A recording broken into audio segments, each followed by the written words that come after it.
Have you ever heard the whispers of a place so haunted, so forgotten, that it dares you to step inside? Tonight, we explore one such place, a hospital with a dark past, where not everything is as it seems.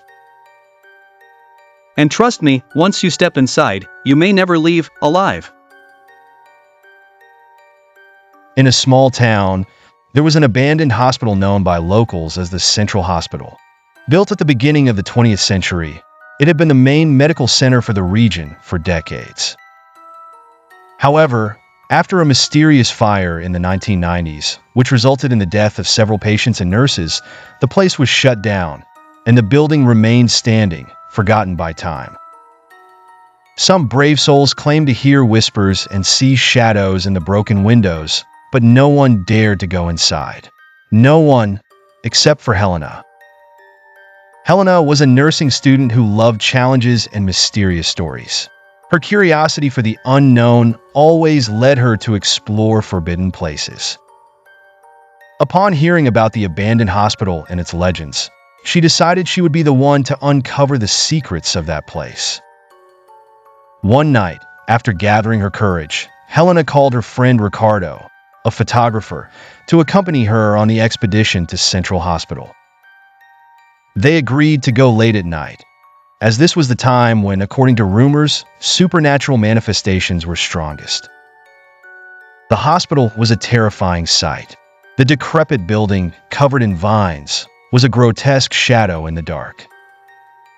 Helena and Ricardo crossed the rusty gate, armed with flashlights and cameras.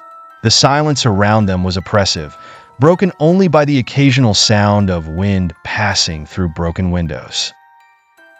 As they entered the building, the smell of mold and decay filled their noses. The walls were stained with soot, the result of the fire that had consumed part of the hospital. The atmosphere was claustrophobic, as if the building itself was waiting for them. Walking down the corridors, Helena began to feel an eerie presence. It wasn't just the darkness that bothered her, but a sensation that something was watching their every move. Every step they took echoed disturbingly through the empty walls, almost as if someone else was walking with them. At one point, they reached the psychiatric ward, where, according to the stories, the fire had begun. The legend said that a patient named Samuel had started the fire. He suffered from severe mental disorders and constantly talked about voices instructing him to do terrible things. On the night of the fire, Samuel screamed incessantly that they were coming to get him. Hours later, the flames began to consume the hospital, and Samuel disappeared. His body was never found. Helena knew this story, but didn't believe in ghosts. To her, it was all a coincidence or at most a product of superstitious minds. However, Ricardo, who was more nervous, suggested they leave. "Maybe we should head back now. We've taken enough pictures," he said, his voice trembling. "Let's stay just a bit longer." "I haven't seen anything scary yet," Helena replied with a challenging smile. Just as Helena finished speaking, their flashlights flickered wildly. The air around them suddenly felt colder. Then, something fell behind them with a loud crash.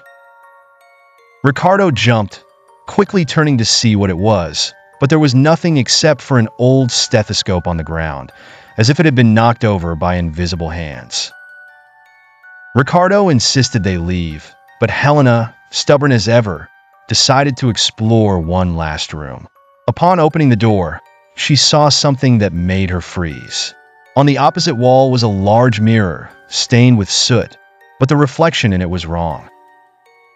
Though the room was empty, in the mirror, she saw the silhouette of a man, his head lowered, wearing a hospital gown. "Are you seeing this?" Helena asked, her voice low, her heart racing. Ricardo stepped closer, but when he looked in the mirror, his face twisted in horror.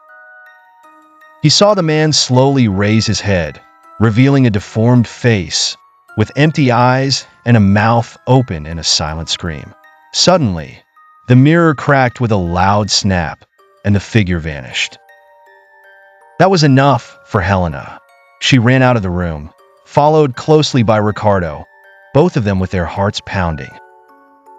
But as they reached the hallway, something was terribly wrong.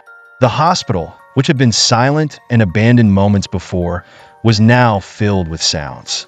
Whispers echoed through the corridors, doors slammed in the distance, and most terrifying of all, footsteps could be heard approaching. Desperate, they began to run. Every time they looked back, they saw shadows moving erratically. It was as if the hospital itself had come alive and was trying to trap them. They reached the staircase leading to the exit, but to Helena's horror, the door was locked. She turned to Ricardo, who was pale, gasping, and trying to break the door down. "Hurry up! Hurry!" Helena screamed, trying to stay calm. But before he could respond, a chilling sound filled the hallway. It was a low, raspy laugh, as if someone was mocking them.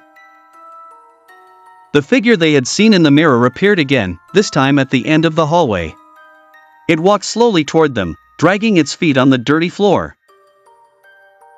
Ricardo, in a final act of desperation, broke the door down with a forceful push. They bolted outside, feeling the fresh night air finally fill their lungs. The building, now silent, seemed to watch them from afar, its windows like hollow eyes.